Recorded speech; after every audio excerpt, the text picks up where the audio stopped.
Welcome, everybody. This is Vince Ganzberg from United Soccer Coaches, and you're on Match Day Live. And our special guest today really needs no introduction if you've been in the soccer world at all.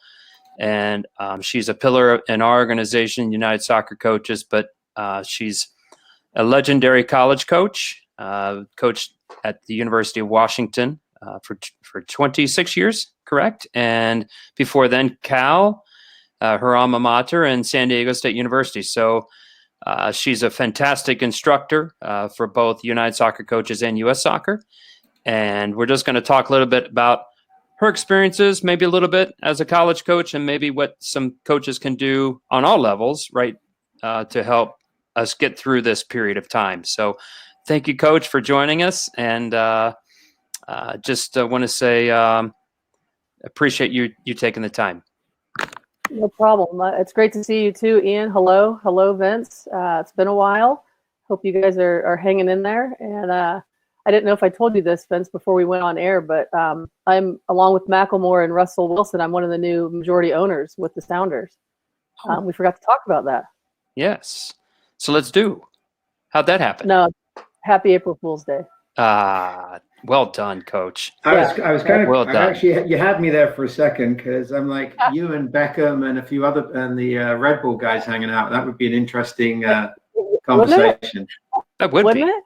Yeah. But maybe someone from the organization's listening and they'll just give me a job.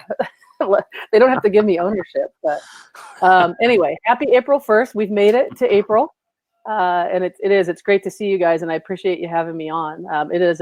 It is an interesting time, to say the least, and as much as we, every day get up and probably in our own heads say that, every day in the last at least 2 or 3 weeks, I've thought the minute I not feel sorry for myself, but I'm wondering, kind of what my direction is and what I'm going to do today. How do I move forward? And I think of the fact that everyone is in the same situation. It's really unique in that it's not just our colleagues, it's not just our community, it's the world, and I jokingly, and it's not really that funny, but I jokingly say about my kind of semi-retirement since December that who knew 3 months in everyone would be on my schedule, working in the pajamas and waking up with no alarm and that kind of thing. So it's been interesting. If Washington State's a little bit further ahead than a lot of us, when you talk to people like Sue Ryan or colleagues on the East, are we at a different, it seems to me that it's been about 2 weeks here in the Midwest. Mm-hmm. And so there's a big anxiety for what are we going to talk to our athletes about and what are we going to do next? And let's do another webinar. And no surprise, we're on a webinar. Right. Has it settled a little bit more? Or is it still very uncertain and crazy in Washington, given that you are a little bit further ahead time-wise? In isolation, it's hard to say. It all comes down to who you talk to and what you read and what you see and what you choose to pay attention to. I think for my own mental health, because I'm not in charge of a team right now, I'm in charge of some candidates, and I have a lot of colleagues that have reached out to me, former colleagues and coaches and friends. But you're in your own little bubble in some way, so you don't know what everyone's going through. Here in Washington, I think for colleges in particular, and this is around the country, regardless of when COVID broke out, they all seem to be right around finals and spring break. So it seemed to be at least a time where there was a natural break in things, where coaches could kind of collect themselves, administrators could make decisions, and then schools started closing and online schooling. For younger kids, for public schools, it's a little bit rough. For private schools, it's fine. But for universities, the online thing it seems like it's pretty seamless for them to make those decisions. Where kids were, if they were internationals, how they got home, and the movement back and forth across the country, and where their things were if they weren't coming back to school at all. Those have all been stressors I've heard a lot about. And then you keep coming back to the game, right? And how important is that? And what is the priority you place on actual soccer when this is something that's affecting people's livelihood, it's affecting people's lives? And one of the things that I've talked to people a lot about, and we talk, ad nauseum about as coaches, is leadership. And if there was ever a time for there to be reality-based leadership that you can see and you can feel and you can assess and you can watch in people, it's now. because everyone before was a little bit on, their own page of autopilot on what leadership looks like. And you have something to do every day because you have real life players in front of you, and you go to practice, and whether you're a good planner or a bad planner, something usually happens. You're doing something. Right now, people have had to get really, really creative. And, I think leadership is something right now that the world needs. And if you just, it all comes back to what you do in your life and how you're trying to have an impact as a coach. And I'll just keep coming back to coaches. It's sort of self-regulating and self-evaluating what your leadership looks like right now. So with the coaches that you're dealing with in US soccer, your course, you'd be dealing with them in the virtual space a lot anyway, but with a schedule and anticipation of seeing them in person, plus they have to record things and give you detail on what they're doing with their athletes. I assume none of that is happening. So how's that changed your management of a course, and what type of interactions you're having with your candidates? Well, what you mentioned in the beginning, Ian, is true, is that during the development periods, it's a lot of virtual meetings, discussions, and they're working in their environments. We've tried to, right now, everything is just trying to be proactive and modify what their assignments are. So if it has something to do with a training session, can they go back and at least plan the training session? If they've done one in the past that they want to talk about or that they've had on record, can we look at it? And we were, in both the courses I'm currently in progress, we were 2/3 of the way through. So there's a lot of stuff that's just, they're in the second developmental period, so it's ongoing based on assignments that they've already done. So there's a lot they can do with that. If you go back to what I mentioned earlier about leadership, and that's obviously one of the, leading yourself and leading others is a task that we discuss a lot, and that's assessed. And right now is where I'm spending the majority of my time with them, is what do they look like as leaders? And I've been extremely impressed with how proactive, optimistic, creative coaches are getting. The rarity of coaches that I have is maybe the outlier is the person who is less optimistic, more, someone who I would consider to be excuse ridden.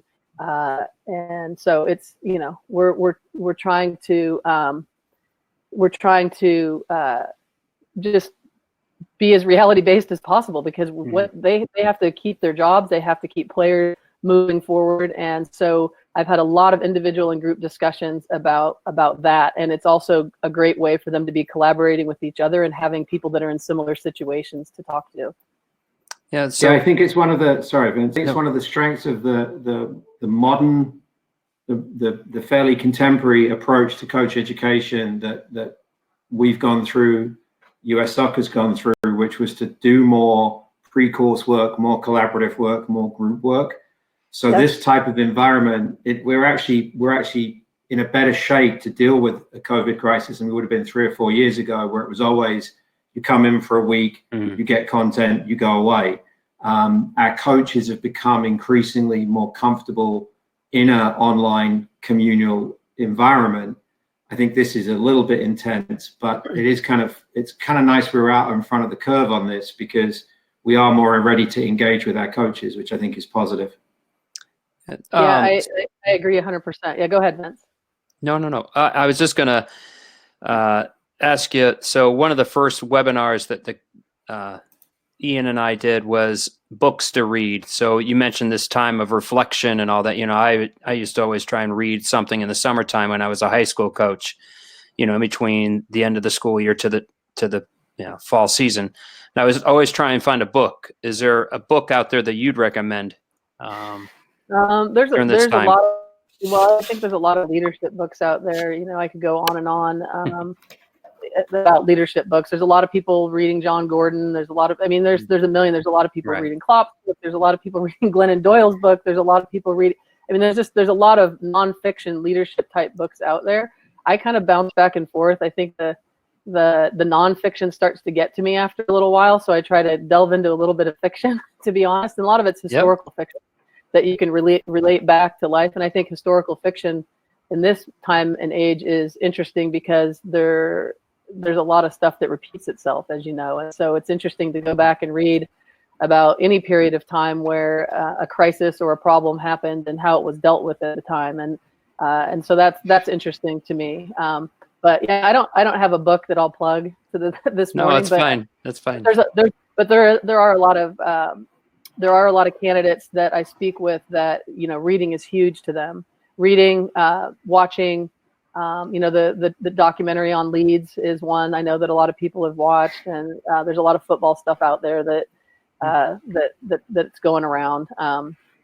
And again, to me, the most important things with coaches in this environment is, what their optimism looks like when they're leading their players. If they're being hopeful of a time out in the future that nobody knows, with the uncertainty of it, are they able to relay that optimism to their players? My job right now is to relay that optimism to our candidates, that it's coming back. You're going to get your A license at some point in time. When that is, we don't know. We'll make sure it happens. Don't worry about your assignments. Don't worry about, getting it done the way it is written in the book. Let's deal with what you're dealing with right now. And so that's been, in a way, sort of the fun for me, is to try to help their players and get through a time where they're sort of stuck inside twiddling their thumbs with things to do. And you can only do so many Zoom calls. And I think people are going to, thank God for technology, but I also think that there's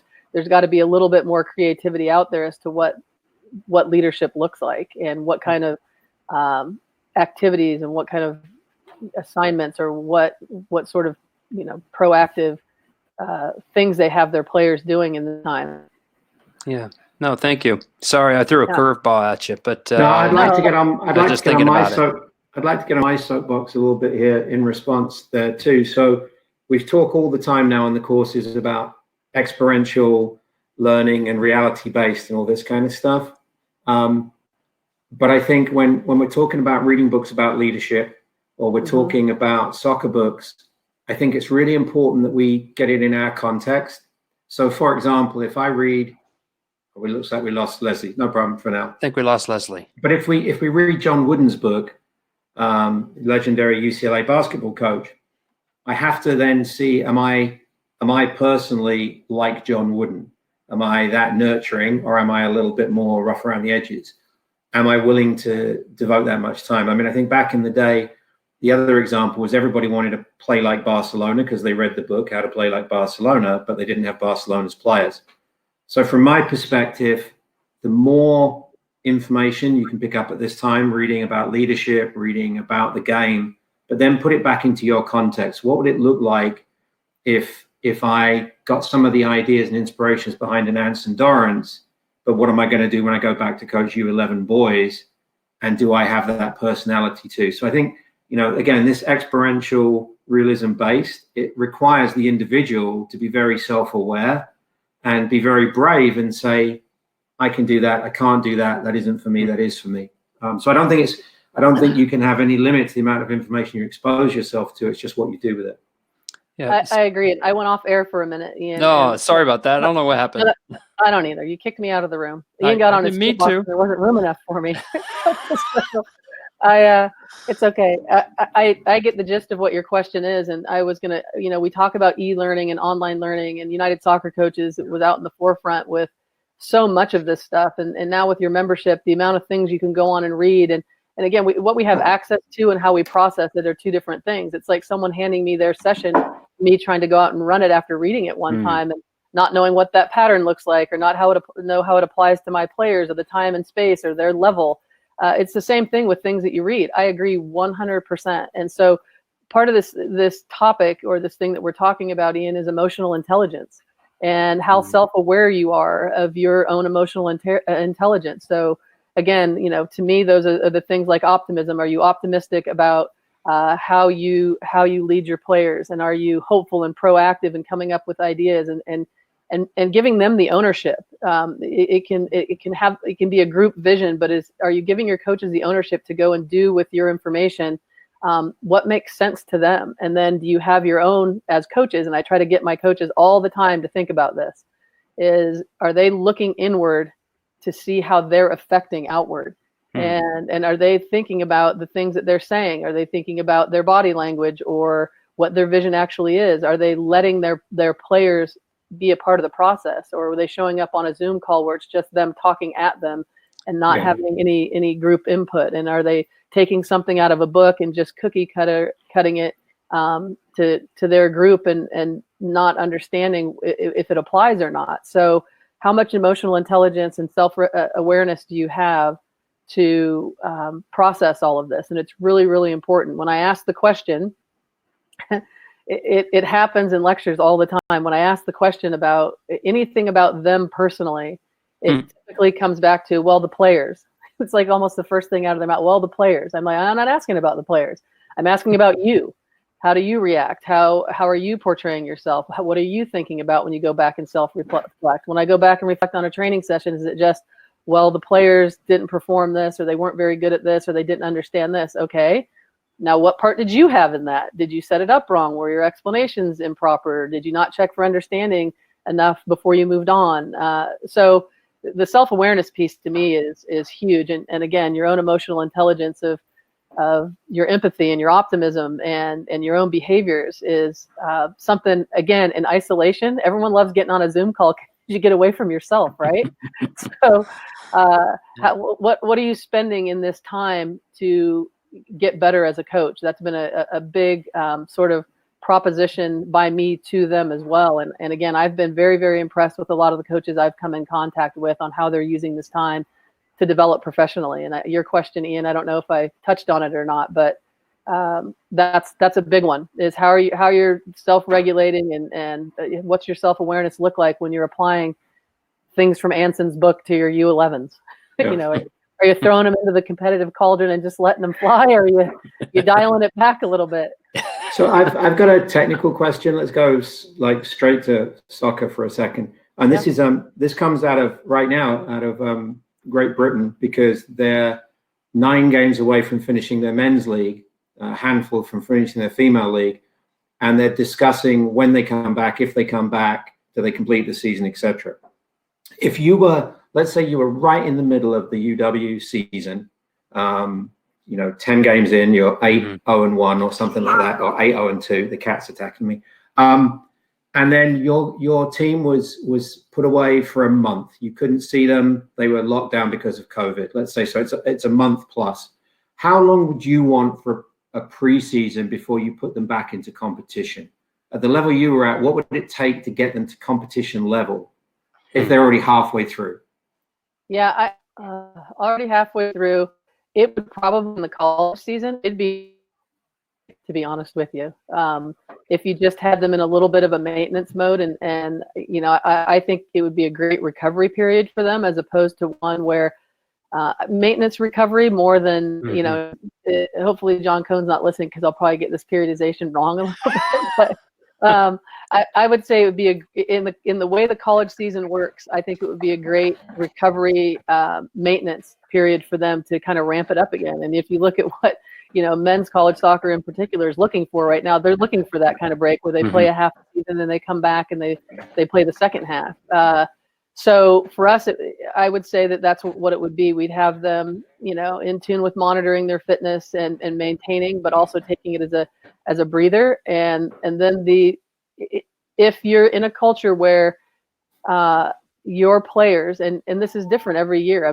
This isn't a judgment thing. This is, if you're in a season with a team, that if we're 8-0-1, I'm assuming that we've probably we have a team that's at this point, is that they're fairly accountable individually, is that they know how to self-train because they've come in from the summer knowing how, or they've been in the program long enough, or we pair them up with each other so they have accountability buddies or whatever it looks like, to get on the ball as much as they can.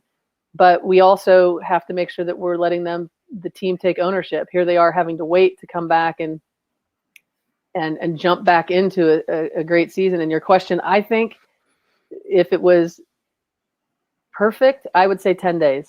10 days, not a full 2 weeks, but not just a week. I would say 10 days in my head is just what I would think would be a good time before we jumped into another game. They'd be itching. It's interesting because your response got me thinking about something. I wrote a blog for United Soccer Coaches at the request of marketing, and one of the things that occurs to me is if you knew that the break was going to be 2 weeks, you could say, go and enjoy some rest and recreation. The challenge becomes it's indefinite. And I think what happened initially, which is something I'm sort of still talking to people about, is if this happened and you said, okay, here's your fitness regimen, go out and do it, and they've got to do it for 2 months, 3 months, 4 months, that's insane. So we've almost got to chunk it and say, the next 2 weeks, enjoy the downtime, and then 2 weeks later say, okay, here's a new reality, let's think about it. Because I think we've never had a situation with our athletes where it's been indefinite.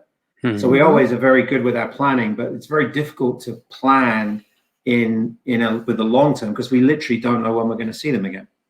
Right. Yeah, it is a challenge, and again, you keep thinking about it. It's a challenge for everyone, and the judge of who gets it right is going to be way down the path, I think.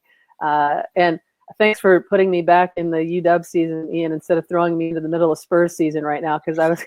I was going to say there's some people that are happier that this happened than others, but probably mostly Spurs fans. But I do think that chunking it is a great way to put it. Is that you always are sort of micro and macro cycling your year depending on what environment you're in, and you're looking at things from the perspective of when you want them to peak and when you want them to be at their best, when rest has to happen, what the game model looks like. I mean, it's a great puzzle right now. And again, you talk about reality based. The problem right now is this is a very, very new reality, and no one knows. Right. It's just there's no answers. So doing the best you can and putting it into small pieces. Quite a few of my candidates are USL and MLS coaches, and their situation, as you know, is extremely unique in that they'd all just finished their preseasons. They were all about one game in, getting ready, pumped, like the mental part, and, rookies coming into the league, new teams, new coaches. It's something. It's the thing to sort of have inside view on how they're all handling it. I can't say there are a lot of dissimilarities between one club and another, but it's an interesting time for them, and it's kind of fascinating to watch, to be honest. Yeah. Well, first off, Coach, thanks for taking the time. You've given us 7 minutes of extra time, which is wonderful.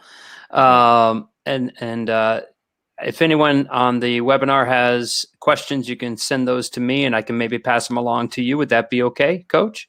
Absolutely. And again, thank you so much. And we have a question though, Vince. We should ask Zubin's question. Go ahead, Coach. Go ahead. Okay, because it's nice to get Zubin's a regular on this. So one of my teams, U16 girls, have won a few cups. The problem I struggle the most with this team is that these girls tend to be extremely hard on themselves. They have good resilience, but even after a winning match, they're very upset if they haven't played well.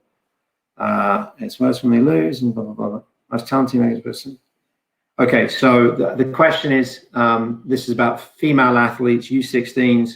Could be, I guess, applicable to male athletes, but he's got a group of athletes that are tougher on themselves than he is, apparently.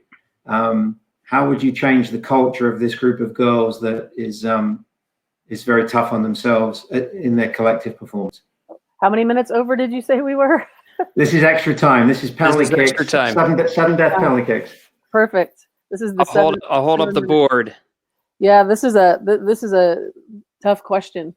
And it is gender related, and I would say that I don't know that.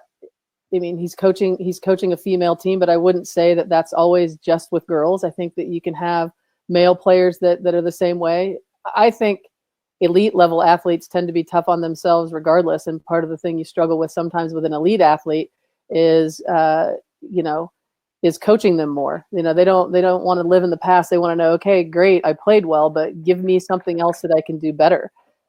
With his situation, I feel like one of the things is just you hear this word all the time, which is confidence, and I don't know if it's either it's confidence or they need affirmation more often that they're doing well enough, but it's a thing that girls tend to look inward, and a lot of players tend to look inward and not feel great about things even when they're doing well or doing as well as they think they can. I think it comes back to always challenging them to be their best and asking them the question and putting it back on them. Okay, you don't feel like that was good enough, then give me something concrete that you feel could have been better. Bring it back to something tangible. So if you're down in the dumps and we won 2-1, what is it that you can give me concrete? And if they can't give you something, you say, okay, then you have to be okay with that and let's move forward. I'm not saying it can't be better also. We can always be better. But unless you can pinpoint something, then it's just emotion and it's not the reality of it. The reality of it is you connected all your passes. The reality of it is, for the most part, you won all your tackles and you didn't get beat 1 versus 1. Now you're just getting down on yourself for no concrete reason. You have to give me concrete. And if you didn't perform well, then let's talk about that. Where can you be better? And let's analyze it and become much more analytical about it would be my suggestion. And try to take a little bit of the emotion out of it and have them talk in concrete terms. Very good. Cool. Very good. Hopefully, Zubin, that answered your question. And thanks, Coach, for going an extra 3-4 minutes there. But seriously, that was fantastic, and the whole thing was wonderful. And we will upload this to YouTube so people can watch it later. But Coach Gallimore, thank you so much for being on and taking the time. And we didn't get to see Shadow, but that's okay. Well, maybe we can. Where's Shadow? He's sleeping.